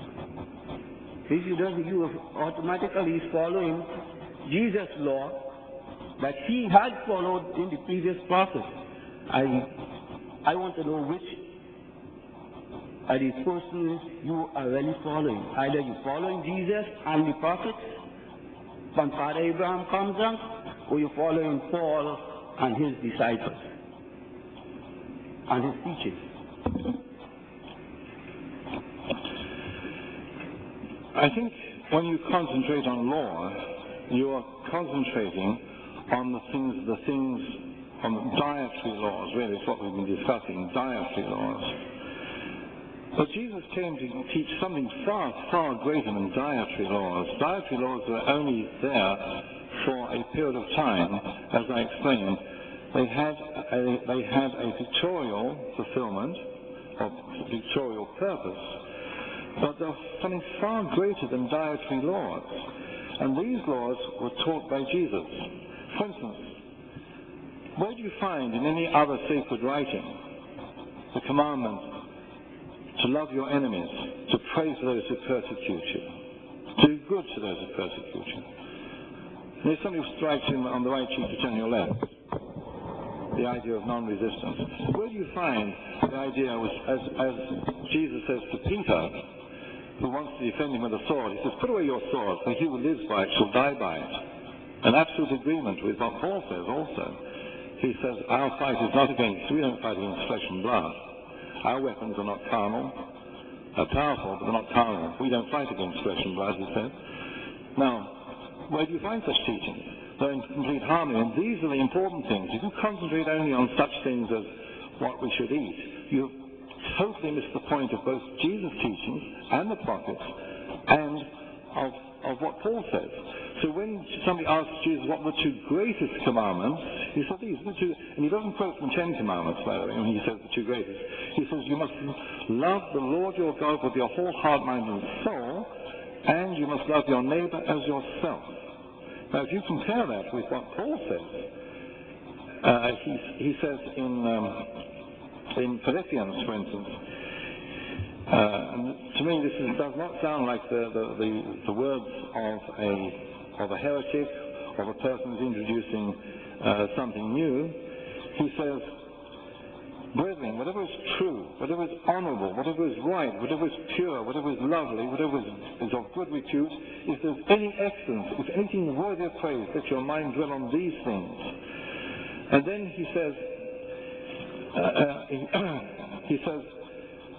in his letter to the Colossians, he says, and so as those who have been chosen of God, holy and beloved, put on a heart of compassion, kindness, humility, gentleness, and patience, bearing with one another, and forgiving each other. Whoever has a complaint against anyone, just as the Lord forgave you, so also you should. And beyond all these things, put on love, which is the perfect bond of unity. And let the peace of Christ rule in your hearts, for which indeed you were called in one body, and be thankful. This is precisely and exactly the teachings of Jesus Christ.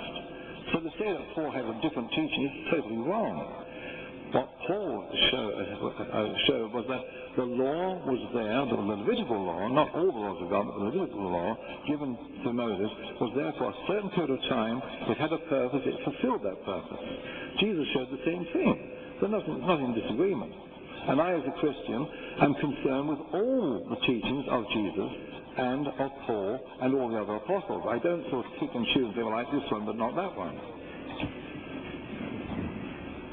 One, that if we focus on the dietary laws, we're looking at insignificant parts of Jesus' teachings, or teachings of the Bible.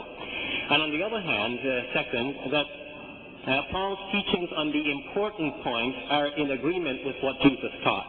I'd like to take up both of these points. First, it is not an insignificant part of the Bible to deal with the dietary laws. So we cannot say let's do away with that because that is insignificant. According to the statement from Jesus, which the questioner referred to, Jesus said, I have not come to abolish the law or the prophets, I have come to fulfill. And he said that fulfill means that you have to follow every one of the smallest commandments. So to you it might appear small, but to Jesus, it is important enough for him to speak about it, and he expects his followers to continue on the same teaching. And his original and true followers, men like Peter, continued along the same teaching. But Paul differed. Now, it is not a defense to show that, well, Paul might have differed with Jesus on some things, but on some more important things he agreed with Jesus. That's not a good defense, because if Paul was a true follower of Jesus, he should agree with Jesus on everything. If he agreed with Jesus on some things and not on some other things, then you can say he is part a follower of Jesus, but part he is not. Now, what about on the important things? For example, what is the declaration of belief in God? According to the Old Testament, it is, Hear, O Israel, the Lord your God, the Lord is one. According to Jesus, in Mark's Gospel, it is, Hear, O Israel, the Lord your God, the Lord is one. According to Paul, it is, we have one God, the Father, and one Lord, Jesus Christ. See, Paul has changed the declaration of faith. That is the most important, the greatest commandment Jesus said that there was. Paul changed that also. So it's not only that Paul disagreed with Jesus on the minor things, but also on some very important things, Paul introduced new innovations. He did not invent Christianity, but he steered Christianity away from the path on which Jesus had left it. An answer for what he said before. He mentioned that Jesus said, love your enemy. But in three places in the Bible, in the New Testament, Jesus said, bring them and slaughter them before me, my enemy. Okay? That's one. So I missed that question. Could you? No, you said that Jesus said, love your enemy. Yes. But he said in the three places in the Bible, he said, my enemy, bring them and slaughter them before me. He did, yes. Okay. And he said also, when judge shall know his path of the law. what does it mean one jot? Oh, I see. Okay? Yeah. Okay, yeah. Now, Paul invented Melchizedek. Who created Melchizedek? Because Jesus never mentioned Melchizedek. And it seems no Christian have any idea about Melchizedek.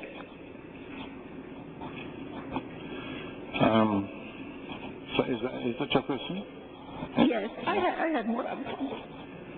Okay.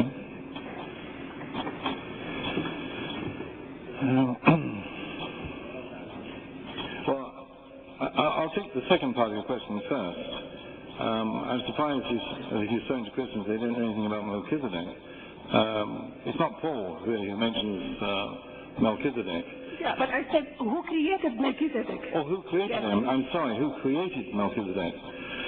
Well, according to the letter written to the Hebrews, Melchizedek is written into the account in a special way, as a shadow, as a type of Jesus himself. And in that way, we're not given anything about his genealogy, who his father was, who his mother was, but he suddenly appears in the record, in Genesis, just suddenly like that. And Abraham actually gives a tenth of all that he's captured till Melchizedek, who is a priest. And he is a priest, and his name means Prince of Righteousness, or King of Righteousness, I should say. And he rules over a place called Salem, which means peace. So he is King of Righteousness and of peace. But the interesting thing is that back in the Psalms, long before Jesus appears upon the earth, in the Psalms, it speaks of a certain person, and it says, he says, the Lord, or that's Yahweh, said to my Lord, Adoni, not Adonai, but Adoni, the Lord, sit at my right hand as I make thine enemies a footstool for thy feet. Lord will stretch forth thy strong scepter from Zion, saying, rule in the midst of thine enemies. Now this is quoting the New Testament and applied to Jesus. And then it says, the Lord has sworn and will not change his mind. You are a priest forever according to the order of Melchizedek. An extraordinary thing to say, because David, who wrote the Psalm, could never be a priest. God had made it very clear that the priesthood and the kingship were to be always kept separate. But Melchizedek was a priest and a king. And we believe as Christians that Jesus fulfilled that role of being both king and priest. So that's where he comes from. The Bible is purposely not telling us about his genealogy. He's using him as a type of Jesus, who's both king and priest. Sorry, what was your last question? You mean Melchizedek is not true? Is not a real person? Sorry? You mean Melchizedek is not a real person? No, on the contrary, he's certainly a person. Okay, he has no descent, he has no beginning of days, no end of life. Who created him? No. When the Bible says he is neither beginning of days nor end of life, what it's saying is in the record. We have to understand that very often the thing is written in the record that way. That's what the writer of Hebrews is saying. Certainly nobody would suggest, no Christian would suggest he never had a beginning. That's ridiculous, because God is the only one who has no beginning. So he's not saying Melchizedek has no beginning, but as far as his priesthood is concerned, it is not dependent upon succession, and it does not end. The priesthood of Jesus is very clear. If he is to be a priest like Melchizedek, he does not pass on the priesthood, because according to the records, there was no record of Melchizedek inheriting it or passing it on. And this is precisely the position of Christ Jesus. Now, do not think that he really had no beginning or no end. That's only the way it's written into the records, purposely. The other question that you mentioned about Jesus saying, bring my enemies here and slaughter them, there's a vast difference in God putting the wicked to death, or God doing it through his Son, putting them to death. He tells us not to do it that. In fact, it's not just the teaching of Paul and of Jesus. In the Old Testament, it says, God says, vengeance is mine. So God is the one who will punish. He's not giving it to us to do that. So there's absolutely no contradiction at all in Jesus telling us to be peaceable and to even be suffered to die and to pray for our enemies, and God finally to render judgment. And Paul says the same thing, exactly, precisely the same thing. He says that when the time comes, God will render judgment for you and punish those who oppose you? Okay. Is possible another question? No? Those are the two questions, I think. Well, Okay. People in the audience have questions, so please give other people a chance before you continue. We don't want to have a sort of mini debate going here. So does anyone else have any questions? Yes, I have a question for Mr. Shabir Ali. I want to commend you, first of all, because I just wanted to say that I thought the questions were very, very good. Yeah, I just think that's... I do too. And I want to say, Mr. Shabir Ali, your knowledge of the Bible is amazing. I wish more Christians knew the Quran like you know the Bible. However, I was almost floored when I heard your explanation of Galatians chapter 2. There you used what Paul says to identify James, Peter, and John as enemies of Paul, or as false prophets and false teachers. Now, it's true he mentions false brethren in verse 4. He says, it was because of the false brethren who had sneaked in to spy out our liberty, which we have in Christ Jesus, in order to bring us into bondage. Well, we can't say Peter, James, and John sneaked into the congregation to corrupt it.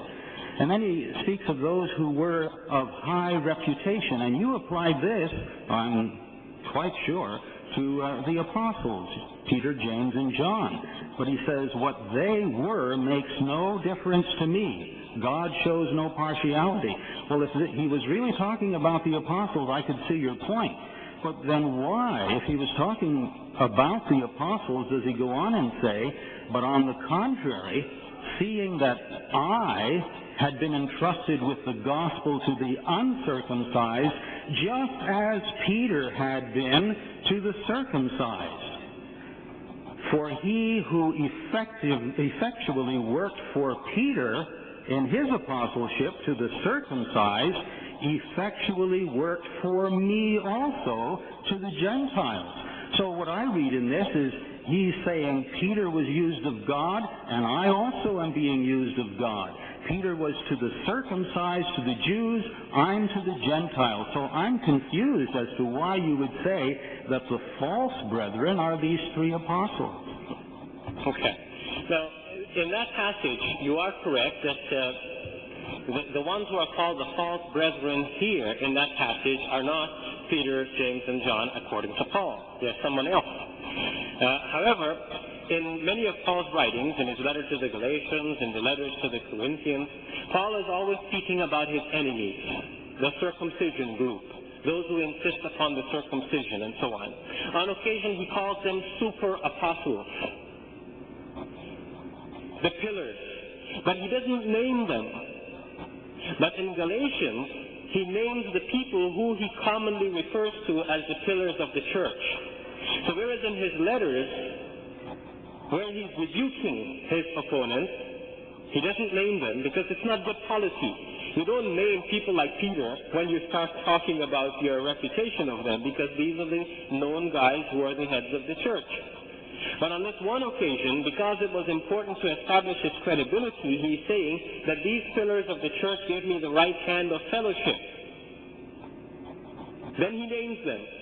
So you can see now that the person he names now, Peter, James, and John, these are the very people that he has been condemning in some other letters. But now on this occasion, he mentions their name in order to get credibility. Now, he does say they gave me the right hand of fellowship. They acknowledged my work. He's saying that we agreed that Peter will go to the Jews and I will go to the Gentiles. He's doing okay, I'm doing okay. But this is his own testimony. We don't have a testimony from Peter, from James, from the other disciples that yes, Paul is really teaching the truth. Because that testimony was lacking, somebody invented 2 Peter, wrote that letter as though Peter is writing it, saying, I am Peter, the servant and apostle of Christ, and I'm writing this, and I'm acknowledging that Paul is my brother and his scriptures, or his writings are scriptures.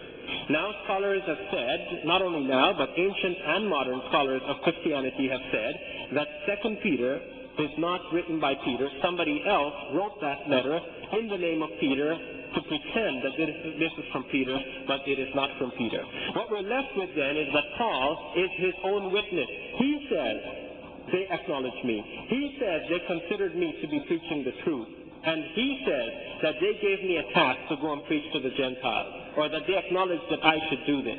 But that is his own testimony, and his works are against him, because what he has taught is shown to be different and contrary to what Jesus taught and to what the original disciples of Jesus taught.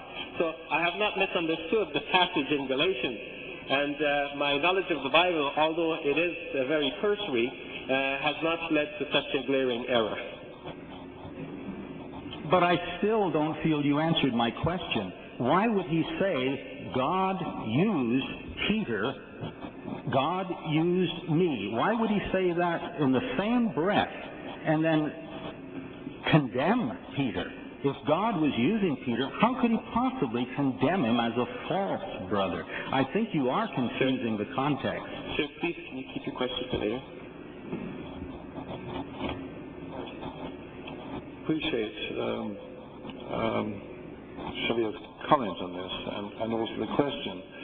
But it seems to me that all the time I get the impression that we can sort of pick and choose which part of the Bible we're going to believe is true and authentic and which is not. And this is what many of the modern so-called scholars do. There's a whole group of so-called so-called scholars, are by no means the best, the most eminent Christian scholars, who form what they call the Jesus Seminar. And they pick and choose different parts of the Bible. But I just reading Paul's letter as it is written, without trying to get into the psychology of the man, see very clearly that he did accept very clearly Peter as the apostle to the Jews, and gave them the right hand of fellowship. And the whole Bible, the rest of the Bible, conforms with that. As to whether 1 Peter, there was some doubt about 2 Peter being part of the Bible, but to my knowledge, never 1 Peter. 1 Peter was accepted by the church at a very early stage. So I don't think we can say that 1 Peter is a doubtful or spurious book. Certainly not to the vast consensus of scholars today. I have a written question. It says, if the original religions after Jesus' peace be upon him departure regarded him as a prophet and not the Son of God, what authority does the religion of Paul have since it was introduced at a later time? And why couldn't the Gospels be written by the original disciples of Jesus, peace be upon him, directly? And the third part, when were the Christians named Christians? What were they called during Jesus' life and immediately after his departure? And this is for Mr. Bowers. After Jesus' departure, regarded him as a prophet, not the Son of God. But that's the whole point. I think very clearly they did regard him as the Son of God. In fact, one of the accusations against Jesus was that he claimed to be Son of God. Now, Son of God, by the way, was a messianic title. So when Jesus wore the Sanhedrin, and all the Gospels, by the way, agree with this. Matthew, Mark, Luke's Gospel, they all agree on the general thrust of the question: are you the Messiah? Are you the coming one? Are you the Son of God? These are all prophetic titles. And in each case, Jesus answers. Well, in the case of Luke, he says, in fact, well, if I answer, you won't believe me. But according to Mark and according to Matthew, according to Mark, he says, I am. Yes, I am the Son of God, which is a messianic title. So it's not true to say it was only Paul after Paul. It's a total misconception. Paul introduced the idea that Jesus was the Son of God. The Son of God is a messianic title which existed long before. In fact, it already started in the Psalms, where it says, you are my Son, this day I have begotten you. That's from the Psalms, not from Paul or even from Jesus, for that matter. So, and according to Matthew, when they ask him, are you the Son of God, are you the Messiah, he says, you have said so, which is a Hebraic way of saying, you said it, that's it. That's a Hebraic expression. But Mark comes, rather than give the Hebraic expression, he just comes out and says what Jesus meant by that. He says, yes, I am. Then he says, the next question here is, what authority does the original Paul have, since it was introduced later than I know? It was introduced at the same time. There's a seamless continuation of the preaching of Paul. It starts with Peter, who introduces Christianity to a great master of Jews, and he continues on with the preaching of Paul. Now, the question is, why couldn't the Gospels be written by the original disciples of Jesus directly?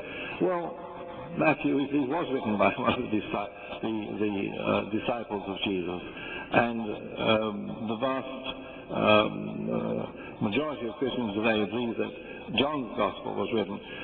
I don't see any problem in believing that John was actually written by the Apostle John. It's possible it was written by somebody else, but I think the evidence for it is actually very weak. What is very strong is that the book of Revelation was not written by John, written by somebody named John, but not the same one, because the style of writing is totally different. But the style of writing in the Gospel of John and in the letters of John is very similar. It's only in the book of Revelation the style of the writing is so different. So we have, I believe, at least two of the apostles who wrote the Gospels. Luke and Mark were written by friends of those apostles, ones who traveled with them. And the next question is, when were the Christians named Christians, and what were they called during Jesus' life and immediately after his departure? Well, during Jesus' life, they were simply called his disciples. Jesus calls all those who followed him were called his disciples. The apostles were set aside. They were called apostles, and they were disciples also. So sometimes we hear them being called disciples. So all the apostles were disciples. Not all disciples were apostles. That's what they called during Jesus' lifetime. Christianity itself, at first, was simply called the Way. The Way. It's, in other words, the way of life, the way of Christ. That's the beginning. But according to the Scriptures, according to the book of Acts, I should say, only in Antioch, first of all, they began calling Christians Christian, because Christos is a Greek translation of the Hebrew Mashiach, meaning Messiah, the Anointed One. So since they were speaking Greek so much at this time, they kept speaking of the Mashiach, but speaking of him as the Christos. Now so as hearing this term, it was natural to call them Christians, in the same way that people kept talking about Luther were called Lutherans, or this goes on. A leader who's mentioned very often the followers get to be called by that leader's name. So the leader, clearly, of these people was somebody who they recognized as the Anointed One, the Christos. And so people began referring to his followers as Christians. And that first happened, according to the book of Acts, in Antioch, and then continued. It was called Ebionites, or the followers of that religion were called the Ebionites. Ebionites means the poor ones. And in fact, in one of Jesus' sayings in Matthew's Gospel, he quoted as saying, "Blessed are the poor, for they shall have something." I forget now what exactly, but he promises them that they will have a good share of paradise. So Jesus refers to some people as the poor ones. Now, these early disciples of Jesus, who are known as the Ebionites, picked that title for this reason. They want to consider themselves the poor ones. Now, the Ebionites believed that Jesus was a prophet of God, not Son of God, and they believed that Jesus was a prophet and messenger. They followed the Old Testament laws, they kept the Sabbath, and so on. That religion died out because, by definition, such a religion would not spread easily in the Roman world. If you go tell the Romans that you come to church once a week, and then the rest of the week, you can live like everybody else, you just practice a few principles, they can live with that. But if you tell them you have to observe the Jewish Sabbath, that means you cannot work on a Saturday, you have to circumcise yourselves, and you have to follow all of these rules. You can't eat pork, you can't drink blood, you cannot eat the meat of animals sacrificed to idols, and so on. He's going to say, you take your religion and run. I'm going to remain as I am. So the Ebionite religion could not spread among the Romans, but Paul's religion did spread. And what we have today is a religion which has come through Paul. Jesus today is understood through Paul, and the teachings are followed as they are left by Paul, not as they are left by Jesus. Now, why couldn't the Gospels be written by the original disciples of Jesus? Some of the scholars have explained the reason for this. They have said that the original disciples of Jesus either followed the Ebionite path, and so they did not write the Gospels which we have now. Whatever else they might have written has not survived, because the Ebionite religion did not survive and remain with us. Some others have said that the disciples did not need to leave the teachings of Jesus in any written form, because the teachings of Jesus was essentially that of the Old Testament. Jesus was simply reviving and rejuvenating that teaching, so he did not need to leave a written record behind. But it seems that actually the written records about Jesus was kept. For example, the gospel which is known today as the Gospel Q was a collection of the sayings of Jesus. Today it is believed that that was a source used by two gospel writers, Luke and Matthew, that they copied from that document which is called Q when they were constructing their own gospel. So some writings were made by the original followers of Jesus, but those writings did not survive to remain with us today. Today it is generally acknowledged that Mark's gospel was written by somebody who is not a disciple of Jesus, that Luke and Matthew were copied from Mark, and therefore they also were not disciples and followers of Jesus. If they were disciples, followers, and eyewitnesses, they would not copy from somebody else who was not an eyewitness. The Gospel according to John is said to have been written very early, but developed over time. From a smaller piece of writing, you had more added into it, through 5 stages of editing. That conclusion was reached by Raymond Brown, a famous scholar of John's Gospel, and followed by the majority of scholars today of that high academic rank. It is not a good defense to say, we don't accept the Jesus Seminar people. Raymond Brown was not a Jesus Seminar person. He was within conventional Christianity and well accepted as a scholar of high rank on the Gospel of John. Now, the third part of the question was, what about the name Christian? When were the Christians first called Christians? According to Acts of the Apostles chapter 11, they were called Christians first at Antioch, at a place called Antioch. Now, we don't have anything against the name Christians. Previous to that, they were called followers of the way. Now we call them Christians. Actually, Christians is a good title. The word Christian means follower of Christ, actually imitator of Christ, being like Christ. That's what a Christian is. Now, today, if one is a true Christian, one would have to be like Christ. Walk as he walked, pray as he prayed, speak as he spoke. So when you're asked, who is God? You should say, like Jesus said, the Lord your God, the Lord is one. Full stop. When you pray, you should pray like Jesus. According to Matthew chapter 26, verse 39, Jesus fell on his face and prayed. Today we should see the true followers of Jesus being like Jesus, being Christians, following Jesus, praying in the same way. Jesus practiced circumcision according to the Bible. He himself was circumcised. True Christians should also continue the same practice. We know that Jesus used to keep a beard, because the Old Testament says that you shouldn't even trim the sides of your beard. Today we should see that the true followers of Jesus, the Christians, real Christians, should be like Jesus and also follow similar practices and many more. Thank you very much. 8:30. So I'm just going to take one question that we got written. It says, why do you say Mary Virgin if you accept her as the wife of God? And the second part, why do you not have a detailed Christian law as an Islamic law exists? To Mr. Ford. The question is about Mary being called Virgin Mary, and in what sense? The questioner seems to think that Christians believe that Mary was the wife of God. In fact, every Christian will say, no, we absolutely do not believe that. However, it seems that this must be a necessary implication from some of the Christian beliefs.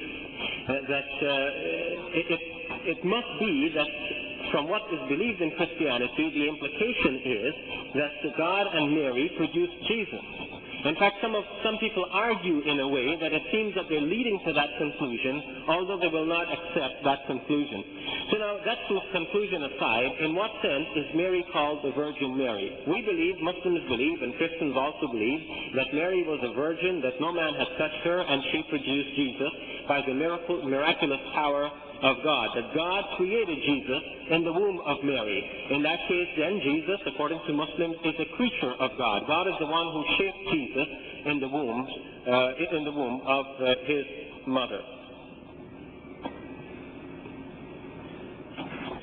The question of, regarding Mary, of course, there are very few Protestant Christians who would regard Mary as ever virgin, and they do not elevate her beyond the status of any other of Jesus' disciples.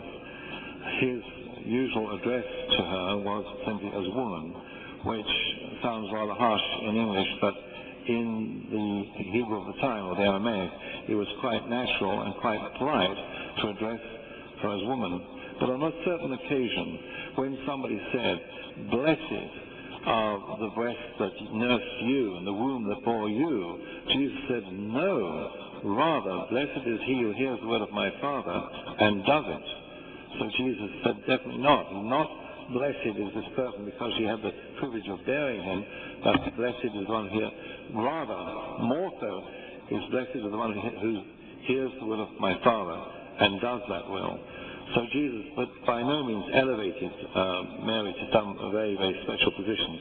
Unfortunately, the Catholic Church has done that, and they've done it down through the centuries, but you have to remember that what you hear very often from various Christian denominations is not necessarily from the Bible.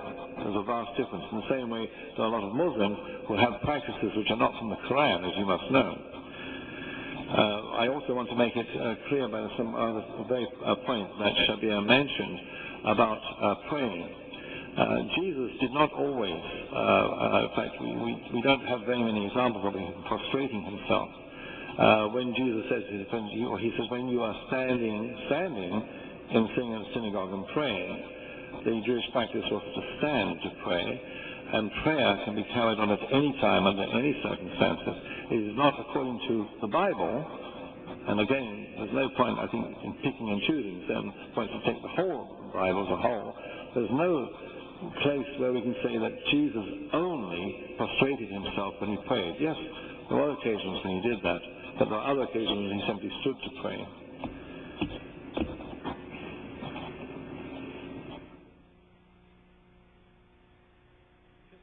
Program. I'm sorry if you had questions and they didn't get answered. If you want, you can approach the speakers when we break and ask them what you'd like. It's now nearly time for the Maghrib prayer, and that'll be at 9 o'clock. But between now and then, you could all relax, socialize, and go for snacks, which will be in the foyer. Before you leave, I'd like to thank all of you for being patient and for making this program run smoothly. I find it admirable that today's people can come together and discuss such issues as religion in a peaceful and civilized manner. I hope you found it interesting as well as a learning experience. I hope you have a good night. Assalamu alaikum. May the peace and blessings of God be upon you all.